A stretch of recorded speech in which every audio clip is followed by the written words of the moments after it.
Arracha el León, el Esquer. Recuerdo una vez que le pregunté, llamé a Echenique y le dije, Eche, tenemos el partido que le tenemos que dedicar un poco de tiempo y tú y yo, que somos los que más nos hemos pateado los círculos, y me detuvo y dijo, no, tú te los habrás pateado, yo me los he rodado. Esto es. Eche es así. ¿Sabéis por qué Eche es así? Porque ser de Podemos es una actitud vital.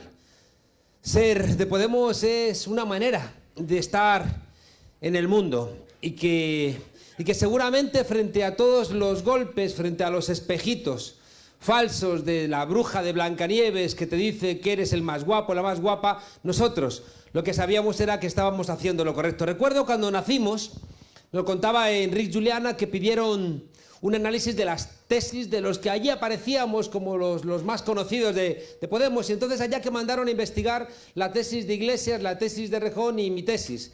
Y el tipo que las analizó le entregó a supuestamente Rajoy el informe y le dijo, de los tres el más teórico es Errejón. Ay, los teóricos. El más político es Iglesias y el más peligroso es Monedero. Y dije, me jodí. Me jodí.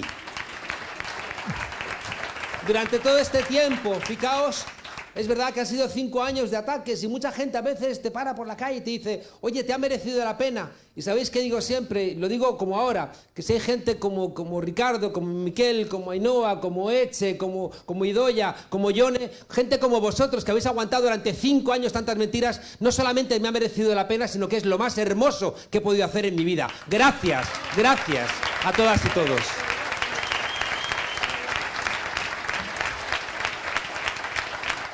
Hay mucha gente mayor que me saluda, me ve ahí peleándome con la Rosa. Iba a deciros, no os riáis que me van a echar, por lo menos ahora durante las elecciones, pero como de momento no estoy. Hay una cosa que yo le digo siempre a la gente mayor cuando me saluda, y es que es al revés. Todos hemos conocido aquel poema que se atribuye a Bertolt Brecht, ¿no? No, este de verdad es de Bertolt Brecht, ¿no? El de esa gente imprescindible que son los que luchan toda la vida. Y yo siempre vengo contando en todos los lados algo que me emocionó leyendo un libro de la Comuna de París. ¿Sabéis que la Comuna de París de 1871, cuando aquellas locas, muchas locas y locos, quisieron asaltar los cielos? Aquella gente que pedía locuras, pedía la separación de Iglesia y Estado, pedía que no les tirasen las viviendas para hacer esas grandes avenidas que impidiesen las revoluciones. Esa gente que pedía, pues eso, jornada laboral de 8 horas, que los niños no trabajaran, que hubiera alguna suerte de sanidad pública. Esa gente ingenua que no se dio cuenta de que el poder, si les dejabas todas sus herramientas, iban a derribarte. Y efectivamente, el gobierno de Prusia y el gobierno francés, el gobierno de Versalles, terminó derrotándolos. Fijaos, algo que respiro muchas veces cuando viajo por el mundo y me preguntan por Podemos. ¿Sabéis qué hizo Bismarck en esa guerra franco-prusiana? Cuando se levanta el movimiento de los comuneros, sacó de las cárceles a los presos franceses, y la reflexión de Bismarck era, me parecen más peligrosos estos comuneros que los soldados del ejército de Francia. A los soldados los puedo derrotar, pero los comuneros y comuneras me pueden contaminar a la gente, así que prefirió soltar a los soldados para que peleasen contra la Comuna. Derrotados, bajaban de Montmartre, que era donde habían tenido el frente duro de defensa, y bajaban atados, y de repente, camino del exilio, camino de la cárcel, camino Dios sabe de dónde, y apareció un general a caballo que le dice al sargento, desátame a la gente que tenga el pelo gris, y el sargento no entendía. Que me desates a los que tengan el pelo gris. Pues el hombre le obedeció, desatadlos. Y ese general con otros soldados empujó contra un paredón a esos hombres y mujeres del pelo gris y allí mismo los fusiló. Y el sargento dice, ¿por qué hace usted eso? Y le dijo, no entiendes nada, sargentucho. Estamos en 1871 y la última revolución fue en 1848, que fue cuando escribieron Marx y Engels el manifiesto comunista. No entiendes nada, hemos reprimido a sangre y fuego la revolución de 1848, hace apenas 23 años, y estos del pelo gris ya eran mayores de edad y supieron de la represión y se han vuelto a levantar. Estos son los peligrosos. Y yo siempre me acuerdo de esto y digo que la transición en España no la trajo ni el rey, ni Felipe González, ni Suárez, la trajisteis la gente del pelo gris que seguís los lunes en la calle peleando por los derechos vuestros, de vuestros hijos y de vuestros nietos. Gracias, gente del pelo gris. Y claro, hay una voluntad de que no haya memoria. en nuestro país de países. No quieren que haya memoria, no vaya a ser que nos acordemos, ¿no?, de cómo se comportó la gente en el pasado parándole los pies a los que querían ponernos de rodillas. Yo, haciendo memoria, me acordé de que la directora general del Fondo Monetario Internacional tenía una respuesta para la gente de pelo gris. Hace 4 años dijo: nuestras estadísticas dicen que los viejos viven demasiado. Y eso es un problema. El roto lo entendió muy bien y hizo una viñeta que era un asilo y se acercaban 2 ancianitos y ponía en la puerta: sean breves, ¿no? Resulta que Christine Lagarde, esta presidenta, que ya está ayudita del Fondo Monetario Internacional, dijo: sí, parece que viven demasiado y eso está siendo un problema. Y entonces recuerdo yo que dije: pues, predica con el ejemplo y muérete tú. La que me cayó. Aquel día abrí los telediarios, ¿no? Monedero terrible, quiere ejecutar a la gente de las instituciones, ¿no? Es verdad que poco después nombraron al Papa Francisco, que tiene un comportamiento... Dadle tiempo, mujeres, en 4 siglos os lo solventa. Pero en temas sociales parece que va un poquito mejor, ¿no? Y entonces, como el Papa Francisco, bueno, pues parece que venía a cambiar las cosas, yo reflexioné y llegué a la conclusión de que en verdad nunca había deseado que se muriera Christine Lagarde, pero di un paso más y dije: no, en verdad no quiero que muera, sino que quiero que viva 110 años. Eso sí, con una pensión no contributiva de 375 euros. Ahí está. ¿Cuál es la propuesta que nos están haciendo? Fijaos, a los viejos la propuesta que le están haciendo es: moríos pronto. A la gente joven les están diciendo que lo mejor que les puede pasar en la vida es que esta semana se estrena la última sesión de Juego de Tronos. Y de repente parece que la única oferta que se hace, que sí, venga, sé feliz, que empieza la última temporada de Juego de Tronos, o engánchate en bucle a Netflix, que las series son estupendas y puedes estar, y cuando seas viejecito dirás: ¿y tú qué has hecho en la vida? He visto series de Netflix, ¿no? Una cosa maravillosa. A los jóvenes que no caen en esa resignación, ¿no?, de que entiendan que lo mejor que les puede pasar, ya digo, es ver la última temporada de Juego de Tronos, o ver en bucle series de Netflix, o ver todos los fines de semana un partido del siglo. Y dices: oye, si es del siglo será en un siglo, no todas las semanas un partido del siglo, pero bueno, da igual. A esa gente que no se resigna les están diciendo: vete fuera de España. Vete fuera de España a buscar trabajo. Y ha sido, y eso lo conoce muy bien John y lo conoce Eche, ha sido el Partido Socialista el que no ha cambiado la ley para que nuestros jóvenes que están fuera puedan votar. No les dejan votar. Es un jodido insulto. Los hemos echado 2 veces. 2 veces. Y cuidado, y lo ha planteado Yone. No solamente, fijaos, está ocurriendo en nuestras ciudades. A los jóvenes le dicen: bueno, engánchate a la televisión, les están diciendo: resígnate, les están diciendo: vete fuera de España, o les están diciendo: cuidado, vuelve a drogarte. En muchas de nuestras ciudades está regresando la heroína. Cuidado. Cuidado, porque cada vez que emerge en nuestro país, o en todos los países, cada vez que emerge conciencia crítica, por arte de Birli Birloque, como que de repente emerge otra vez el consumo de heroína. Y por si no fuera poco, ahí están las casas de apuestas, que se están convirtiendo en una nueva droga para la gente joven. Y es una vergüenza, es una vergüenza. ¿Por qué? Porque es una vergüenza alimentada también por los medios de comunicación durante mucho tiempo, y por el gobierno durante mucho tiempo. El anuncio más caro de la televisión española era el del último minuto del 31 de diciembre o el del primer minuto del 1 de enero. E invariablemente ese anuncio era o de champán o de lotería de Navidad, donde nuestro gobierno nos decía: bueno, igual no te doy trabajo digno, pero juega a la lotería a ver si tienes suerte y te toca. Fijaos que las casas de apuesta están otra vez construyendo esa lógica. No tenés trabajo digno, no puedes hacer un proyecto de futuro, pero juega en las apuestas a ver si en un golpe de suerte alguien te saca de tu miseria. A la gente mayor que se muera, a la gente joven, ya digo, que se vaya, que se resigne, que se drogue o que se meta dentro de las casas de apuesta. A las mujeres os están diciendo que sois culpables de lo que está ocurriendo. Está todo un discurso en marcha para señalar a las mujeres como las responsables, no sé muy bien de qué tipo de trastornos sociales. Y ahí está la Cayetana Álvarez de Toledo, que es pija en 3 idiomas. Esta mujer se permite el lujo de decir: ¿cómo tenéis las mujeres que gestionar el control de vuestro propio cuerpo. Y está planteando que, como haciendo una broma, ya digo, de pija que traiciona a las mujeres, está diciendo, es que, ¿qué pasa? ¿Que hay que decir sí, sí, sí, sí? Pues recuerdo una cosa, Cayetana, la mujer que violaron los 5 energúmenos de la manada no pudo ni abrir la boca. Más respeto a las mujeres que sufren agresiones.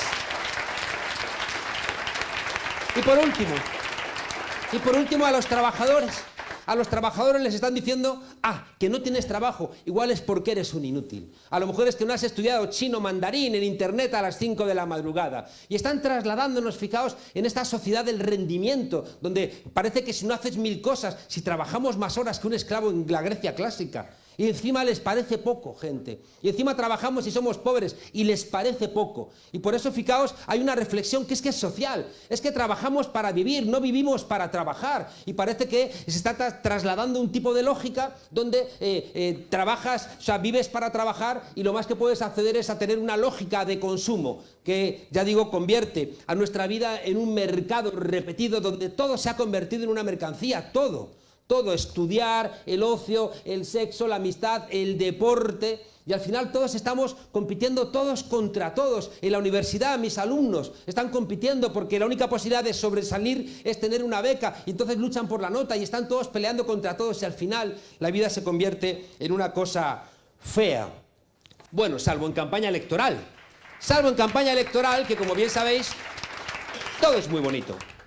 Yo estaba pensando ayer, digo, joder, va a haber que ir a la campaña electoral con desfibriladores, porque claro, dicen unas cosas que te quedas como diciendo, pero ¿cómo puede tener esa cara dura de decir esto?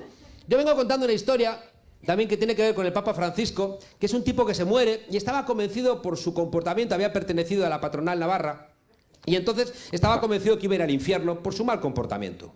Entonces de repente llega a un hall y hay un tipo elegante que le dice, buenas, buenas. ¿Cielo o infierno? El tipo, joder, ¿cómo viene el Papa Francisco? Dicen, ¿tienen ustedes prospectos o algo? Dicen, no, hacemos visitas guiadas.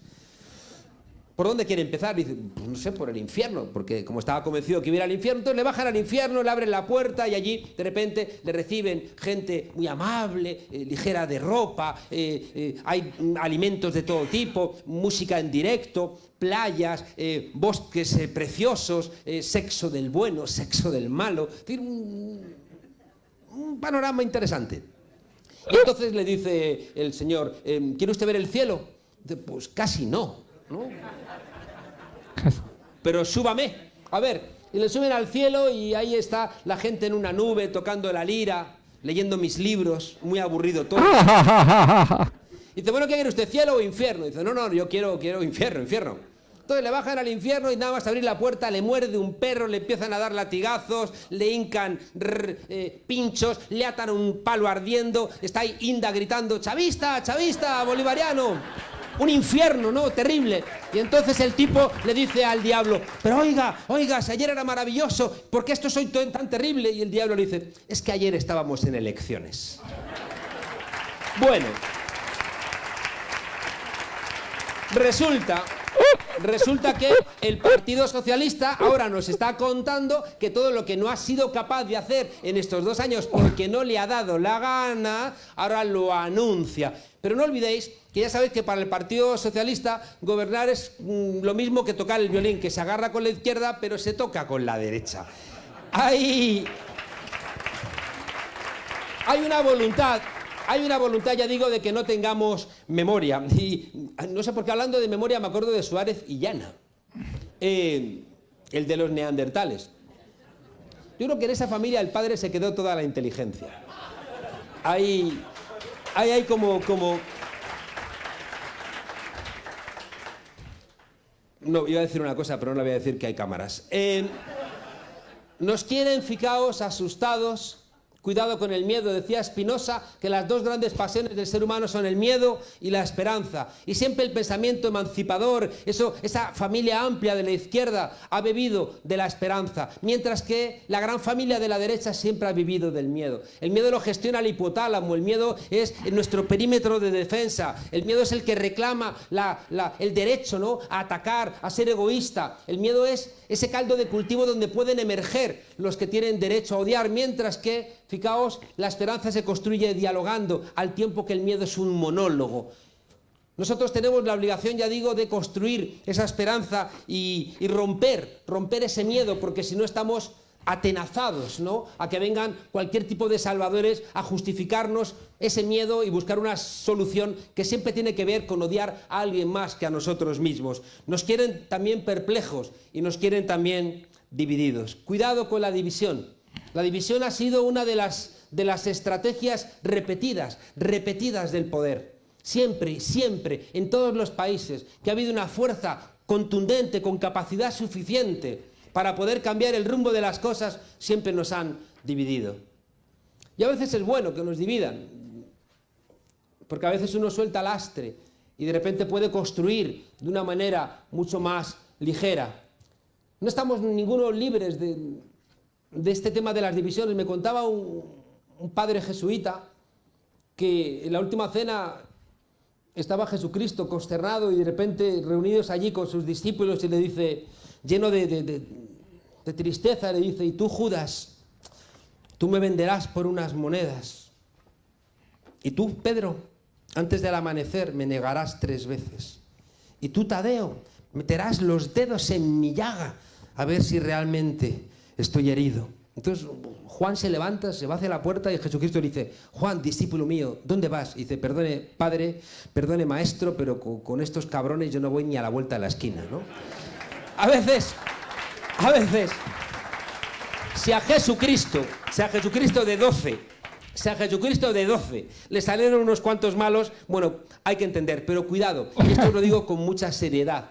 Los dioses, siempre antes de perder a los hombres, los ciegan, decían los griegos clásicos. Y no siempre te ciegan con dinero, a veces te ciegan con ambición. Y el poder sabe brindarnos cuál es el elemento que nos permite que nos vendamos. Claro que no tenemos miedo, pero a veces estamos sujetos, ¿no?, a cosas tan humanas que al final nos comportamos de una manera que generan una enorme decepción. Y claro que tenemos que asumir nuestras culpas al respecto, pero también hay que entender que ha habido una voluntad de hacer con nosotros lo que ha hecho siempre el poder con cualquier fuerza transformadora. Quería plantearos que no quieren que nos acordemos del máster de Casado.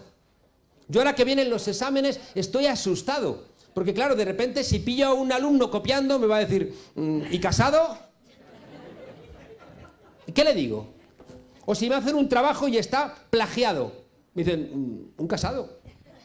Me he hecho un Casado. Como Sánchez. Digo, pero está mal. Y ya, y también está mal lo de él, y mira, está presentándose a presidente del gobierno, ¿no? Fijaos el problema. O el Partido Popular quieren que nos olvidemos de que tienen 240 casos de corrupción. 240 ahora mismo abiertos, con más de 1000 imputados. Y este señor se pasea por los medios de comunicación blanqueándoles su sepulcro, como si fuera, ya digo, un personaje que no tuviera ningún tipo de cuenta pendiente con nuestro país. Quieren que nos olvidemos de que Ciudadanos, recordáis, pactó con Libertas, un partido de extrema derecha, que parezca que Ciudadanos es nuevo. No, en Cataluña lo conocen, es un partido que tiene más de una década y por tanto, fijaos, es verdad que siempre se presenta con el beneplácito de los medios de comunicación como otro partido blanqueado. Resulta que va haciendo un discurso contra el País Vasco, contra Cataluña, y resulta que aquí vas y pactas con UPN.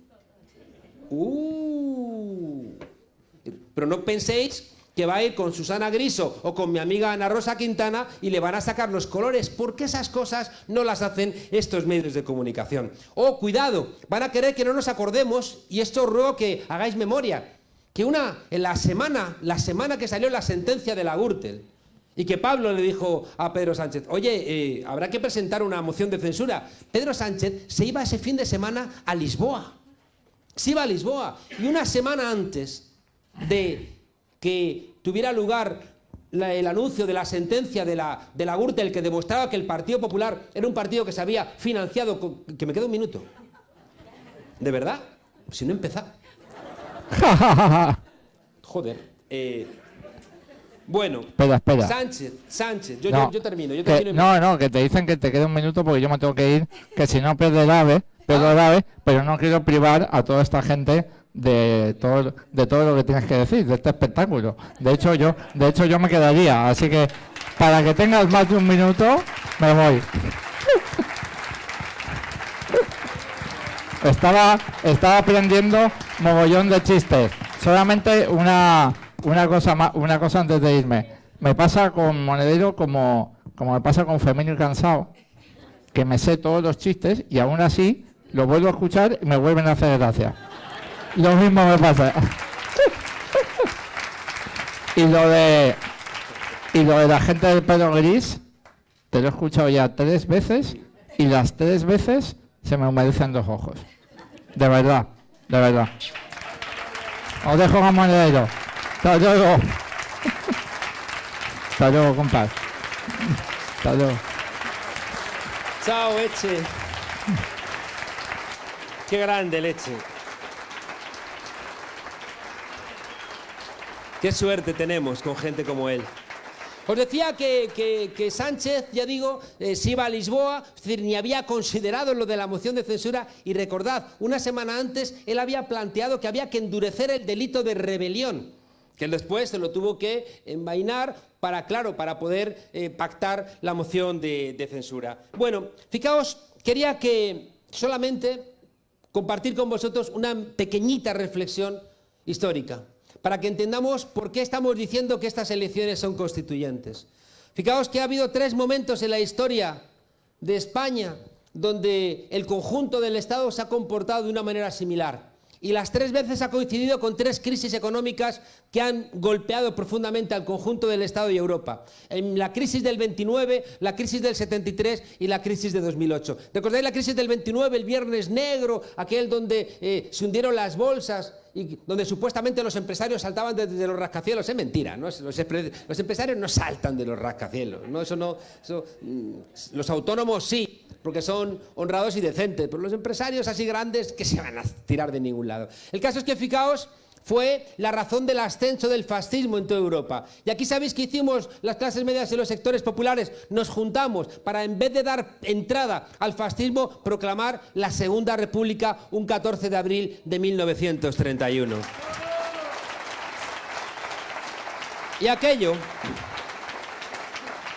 fue tan luminoso, aquello fue tan potente, clases medias que de repente progresaron con trabajos en el Estado social, de maestros, de maestras, con colegios bilingües, con acceso a la cultura, con viajes. Y los sectores populares, por vez primera, con acceso a viviendas dignas. Hoy vemos en nuestras ciudades viviendas del tiempo de la Segunda República para los obreros, que hoy son viviendas de lujo, ¿no? Para las clases altas.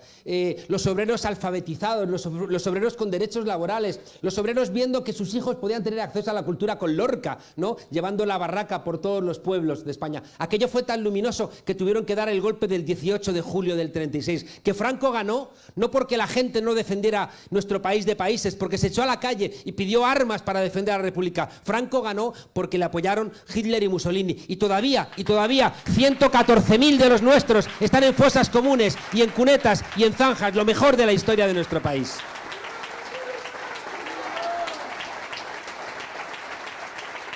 ...1973... Guerra del Yom Kippur, guerra árabe-israelí, subida de los precios del petróleo se multiplicaron por 4, caída de la productividad. ¿Sabéis qué hicimos el conjunto de los españoles y las españolas? Nos echamos a las calles para impedir que el franquismo continuase. Franco murió en la cama, pero el franquismo murió en la calle. Entre el 74 y el 79 fueron los años de mayor conflictividad laboral de la historia de nuestro país de países. Y fijaos que el último presidente de la dictadura fue el primer presidente de la democracia, Arias Navarro, pero estabais vosotras y vosotros en la calle, tuvieron que matar a casi un trabajador o trabajadora en cada manifestación, los 5 de Vitoria, constantemente intentando silenciar esa protesta. Y lo mejor de nuestra transición y lo mejor de nuestra Constitución fue porque estabais en la calle, incluso contra las peticiones en aquel momento de Santiago Carrillo, que para aprobar los pactos de la Moncloa le dijo a los trabajadores y trabajadoras: iros a casa. Y no le hicisteis caso. Y aquel error fue el que permitió que fuera el Partido Socialista el que dirigiera aquello. Pero cuidado, aquello era tan luminoso, aquello implicaba tantos avances que tuvieron que dar el golpe de Estado del 23 de febrero de 1981, que fue un golpe que triunfó. Es un golpe que nos metió en la OTAN, es un golpe que frenó la sumación de fosas de los asesinados por Franco. Fue la primera vez que se firmó un pacto entre los dos sindicatos y la patronal. Se aumentó el dinero para el ejército, se frenó el desarrollo autonómico y sobre todo, unos meses después, en el 82, el Partido Socialista entró en el gobierno disciplinadito. Tercera crisis, 2008. Nos volvemos a echar en las calles con el movimiento de los indignados, con el 15M. Otra vez sectores populares, clases medias. ¿Y sabéis qué está ocurriendo? Que otra vez están intentando dar un golpe de Estado como los que se dan en el siglo XXI, que son golpes de Estado blandos. Fijaos, claro, que seguimos en la calle y que no nos saque nadie de la calle. Fijaos que este golpe blando empieza con la constatación de que Podemos sacó en las elecciones de diciembre de 2015 5 millones de votos. E Izquierda Unida, 1 millón de votos. Juntos sacamos 6 millones de votos. ¿Con cuántos votos ha gobernado Pedro Sánchez? Con 5.300.000 votos.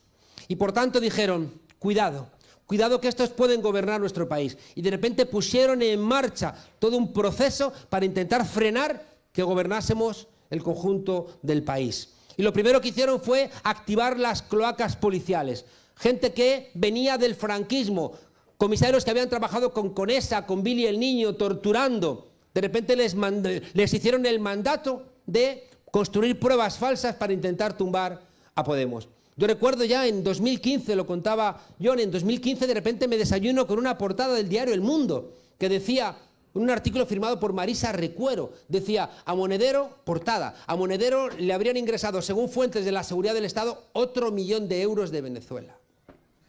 Yo decía, joder, os doy la mitad. Y decía otro 1 millón porque ya me habían ingresado 1 millón en Irán. Claro, acaba de sacar un libro David Jiménez, el director del diario El Mundo, diciendo en ese libro, cuando llegué a la dirección del Mundo me dijeron, tienes que reunirte con una persona que es la que nos da todas las exclusivas que firmamos como fuentes, como cuerpos y fuerzas de seguridad del Estado. Esa persona era, nos cuenta David Jiménez, el comisario Villarejo. Es decir, 4 años de acusaciones de que nos financiaba Venezuela, de que nos financiaba Irán, de que estamos ligados al narcotráfico. Montoro, el de la amnistía fiscal, metiendo gente dentro de la agencia tributaria para sacar pruebas, aunque fueran falsas, para intentar acusarnos de cualquier tipo de barbaridad, con una idea clarísima, que generar en la opinión pública del Estado que éramos igual que todos los demás partidos políticos. Que esos 6 millones de votos sufrieran un duro golpe y no tuviéramos posibilidad de gobernar. Impedir a como fuera, que solos o con el Partido Socialista pudiéramos gobernar. Y me golpearon a mí, pero también golpearon a Victoria Rosell, una de las juezas más honestas de este país, de Juezas para la Democracia. Y de repente, un corrupto como Soria, con un juez corrupto como Salvador Alba, le acusaron de prevaricación. Y de repente, con sus contactos en el Tribunal Supremo, con sus contactos en el Consejo General del Poder Judicial, que Trillo lleva 15 años manipulando, de repente ella tuvo que salirse de las listas de Unidas Podemos. Y resulta que, por fortuna, el juez este prevaricador le había ofrecido privilegios a un empresario al cual estaba juzgando si testificaba en contra de Victoria Rosell. Y por fortuna, este empresario grabó esa conversación. Y por eso Victoria se libró y está hoy como una valiente otra vez en nuestras filas de nuevo. Protagonizó 6 portadas del Mundo en ese mes. 6 portadas en ese mes. ¿Y sabéis qué hizo Soria en ese mes? Le ingresó como ayuda al desarrollo tecnológico al diario El Mundo 1 millón de euros. 1 millón de euros. Igual que, fijaos, cuenta en ese libro que César Alierta de Telefónica tenía en nómina a 80 de los periodistas más influyentes de nuestro país. Y uno dice, ahora ya entiendo, porque íbamos a las tertulias y de repente nos trataban como nos trataban. Porque era gente que estaban compradas por el IBEX 35. Y después empezaron con Pablo. Y de repente empezaron a acusarle a Pablo en el informe aquel PISA, construido con pruebas falsas todas, pero fijaos la maldad. Resulta que fuerzas policiales construían pruebas falsas que solamente tenían sentido porque nos podían encarcelar, es verdad.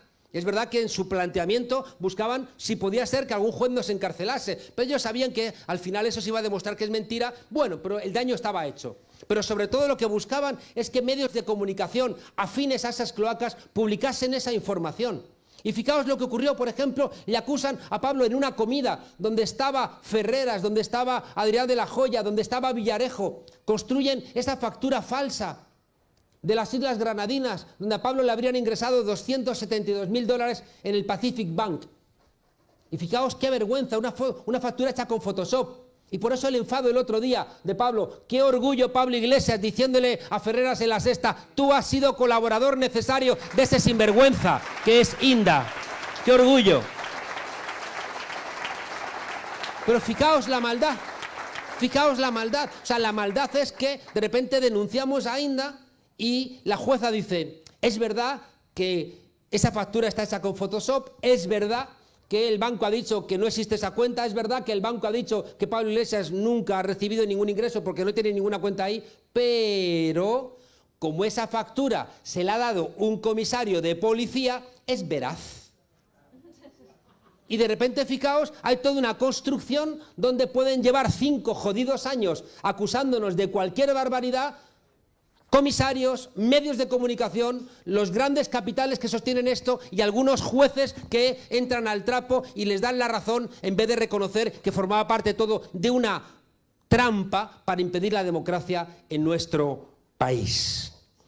Fijaos que este golpe policial, que para mí es un golpe blando, que tenía como objetivo que nosotros no gobernásemos, es que me he repasado la ley y la información del gobierno cuando se ilegalizó a Batasuna y decía, le acusaban de deteriorar o destruir el régimen de libertades o imposibilitar o eliminar el sistema democrático. Es lo que ha hecho el Partido Popular con la policía política y por tanto, si hubiera jueces decentes, tendrían que ilegalizar al Partido Popular.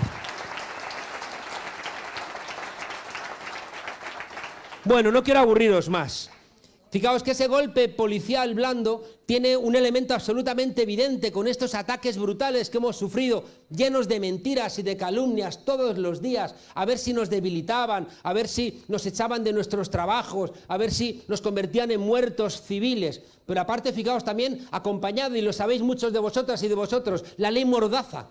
La ley Mordaza es una manera de golpe blando porque impide la protesta, impide el desarrollo de la Constitución y el derecho de manifestación y el derecho de protesta. La ley Mordaza formaba parte de esa lógica, pero también, fijaos, forma parte de esa lógica que cualquier tipo de protesta nos acusen de terrorismo, como a los chavales de Alsasua que se equivocaron en esa pelea de bar, pero eso no es terrorismo, eso es una pelea de bar.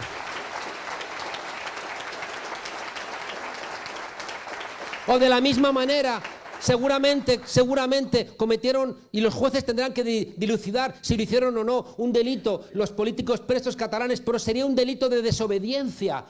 Sería un delito de desobediencia, pero claro, les acusan de rebelión o de sedición para quitarles el juez natural, para que los juzguen en el Tribunal Supremo, para que se vayan de su país de Cataluña y los juzguen en Madrid, y sobre todo para tenerlos en prisión preventiva. Fijaos que esa acusación, al final, cuando protestemos por cualquier cosa, vamos a ser todos terroristas. Al final, con ese juego, fijaos, vacía la democracia con esa acusación. Y por eso os decía que para mí eso es un golpe blando. Y dejadme deciros una cosa. El golpe del 18 de julio del 36 tuvo el apoyo de los Borbones. Y Juan de Borbón se ofreció a Franco para entrar en su ejército. Y el golpe de Estado del 23 de febrero del 81 nació en el entorno de la Casa Real. Y todavía estoy esperando que a este golpe blando Felipe VI diga que es intolerable. Porque si calla, está otorgando y algún tipo de beneficio estará viendo en lo que está ocurriendo.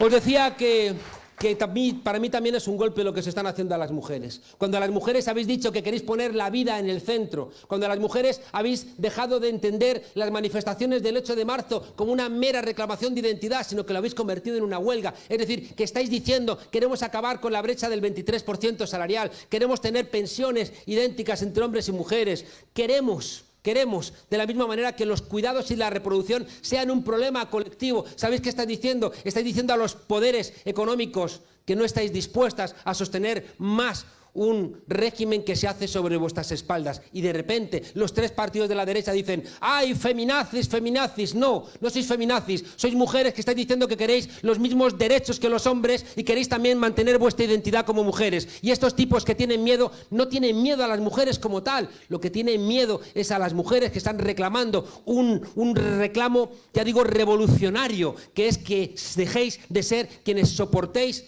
el sistema sobre vuestras espaldas golpeadas. Eso es lo que están reclamando las mujeres. Y cuando el PP, cuando Ciudadanos, cuando Vox están señalando y disparando, están hablando por boca de los grandes capitales. Así que no tengáis miedo. ¿Sabéis por qué? El otro día, en una representación en un instituto de la obra de teatro de La Jauría, hecha sobre textos del juicio de la manada, después había un debate, ¿no?, con los estudiantes, y la profesora le preguntaba a los muchachos y muchachas: oye, si hay un compañero vuestro que está invitando a una compañera vuestra al cine y ella dice que no, y él insiste, y ella dice que no quiero ir, y él insiste, ¿qué tiene que hacer? Y entonces alguien dijo: dile que tienes novio. Fijaos la lógica de fondo. La lógica de fondo es que si sois propiedad de un hombre, los hombres os dejamos en paz. ¿Cuánta tarea queda pendiente, mujeres? Ni un paso atrás, ni un paso atrás. Bueno, de verdad que termino ya, de verdad. Decimos que son elecciones constituyentes porque si gana el trifachito nos vamos 100 años para atrás, pero si gana el PSOE con Ciudadanos nos vamos 50 años para atrás. No os engañéis. El plan B es un gobierno del PSOE con Ciudadanos. Que olvidaos de la subida de las pensiones, olvidaos de regular por ley la actualización al índice de precios al consumo, olvidaos romper la brecha salarial del 23% entre hombres y mujeres, olvidaos de la plurinacionalidad, olvidaos de un contrato laboral decente, olvidaos de caminar hacia el salario mínimo de 1.200 euros, olvidaos prácticamente de cualquier tipo de justicia social, porque Ciudadanos, no os olvidéis, Podemos nació porque el PSOE había dejado de ser de izquierdas, pero Ciudadanos no nació porque el PP hubiera dejado de ser de derechas. No, no.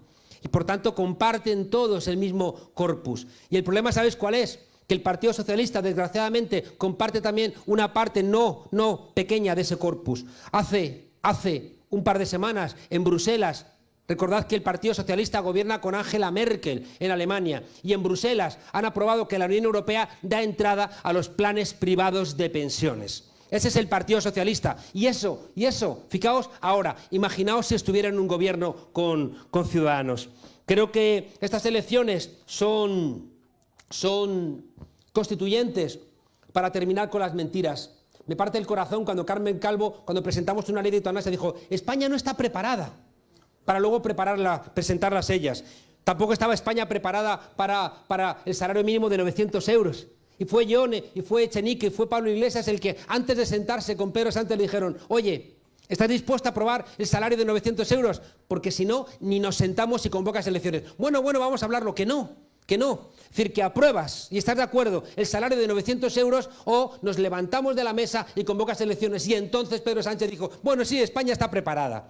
Igual que España no estaba preparada para actualizar al IPC las pensiones. Y fuisteis los abuelos y las abuelas en las calles presionando, los que dijisteis: pues claro que estamos preparados. Igual que, fijaos, no estábamos preparados para la moción de censura cuando la presentamos nosotros. ¿Sabéis qué pasa? Que les da miedo el desborde democrático de la gente, pero en cambio no tienen ningún tipo de problema con los cauces que ellos han construido durante todo este tiempo. El cauce del sistema electoral, que les beneficia y que con el 30% de los votos tienen el 60% de los escaños el PP en el Senado. El cauce de las puertas giratorias, que les permite gobernar para los grandes capitales y las élites, porque después se van a acordar de ellos cuando dejen la política. El cauce de la monarquía, cuando pienso que en este país los empresarios le regalaban los yates al rey, me muero de vergüenza solamente de pensarlo. El cauce de los medios de comunicación, que pertenece a ellos, cuando estamos diciendo que los medios de comunicación no pueden estar en manos ni de los bancos ni de los fondos de inversión. Estamos diciendo que igual que en el siglo XIX la división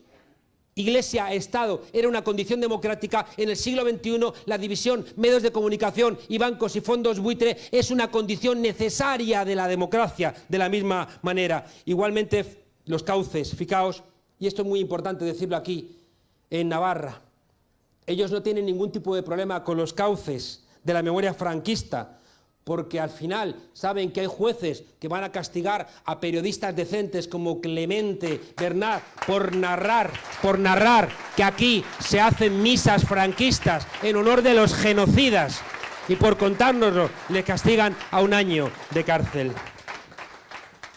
Gente, nos jugamos muchas cosas en estas elecciones. Nos jugamos prácticamente, ya digo, en un momento central de Europa, no solamente de España. Somos un país importante. Cuando le rompieron la columna vertebral a Grecia, lo contó hace poco el borracho de Juncker, dijo que le habían roto la columna vertebral a Grecia para que no cundiera el ejemplo en Italia, en Francia o en España. No somos un país chiquito, somos un país grande con capacidad de generar ejemplo en el resto de Europa. Y si nosotros ahora mismo fracasáramos, si fracasara la posibilidad de un gobierno que construye unos presupuestos contra la austeridad, lo que va hacia abajo no es solamente el Estado español, lo que va hacia abajo es toda Europa. ¿Sabéis por qué? Porque una Europa que no haga presupuestos sociales es el caldo de cultivo del miedo y, por tanto, del auge de la extrema derecha y del fascismo. Mirad la responsabilidad que tenemos en estas elecciones. Creo que todo lo que han planteado mis compañeras es esencial. Estamos hablando de limitar el poder de los más ricos. Estamos planteando que se cumplan los artículos más sociales de nuestra Constitución.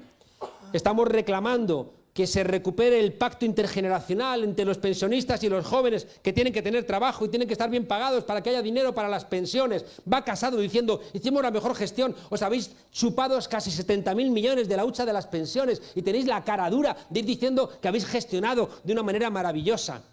Y lo último, gente, y lo estáis viviendo aquí también, la única posibilidad de que Navarra no vaya al Parlamento madrileño de una manera secundaria, ni vaya a pedir nada, sino que vaya a construir un gobierno que permita la plurinacionalidad, que permita los derechos, ya digo, de los pensionistas, de las mujeres, de los jóvenes.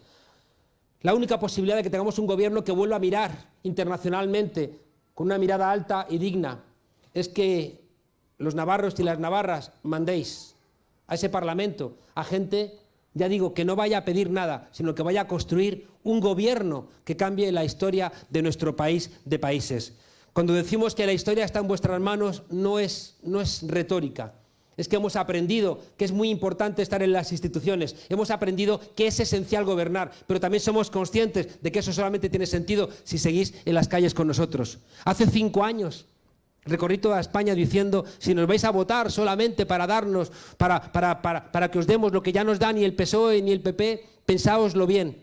Votadnos solamente si estáis dispuestas y dispuestos a acompañar toda la pelea que hay detrás. Porque cuando estén vuestras diputadas y diputados navarros en el Parlamento español, cuando esté Ione en el Parlamento Europeo, va a necesitar Idoia. Siempre las confundo a las dos. Cuando esté Idoia en el Parlamento Europeo, fijaos, cuando estemos planteando una lucha contra esos grandes poderes, va a ser esencial que estemos también en las calles demostrando nuestra fuerza. ¿Sabéis dónde está mi optimismo? En que he visto que en estos 5 años en nuestros pueblos ha crecido la conciencia, y os veo que frente a las mentiras ahí estáis otra vez, y frente a que muchas veces habéis estado dispuestos a tirar la toalla, os habéis dado cuenta si es que esto es lo mejor que nos ha pasado, y por tanto tenemos que echarle otro empujón más y aprender, y si nos equivocamos nos equivocaremos de manera diferente. ¿Y sabéis qué ocurre con la conciencia que os ha crecido? Que habéis repetido aquello que decía Bertolt Brecht, que solamente los pueblos que tienen conciencia son los pueblos que tienen esperanza. ¡Adelante, que sí se puede!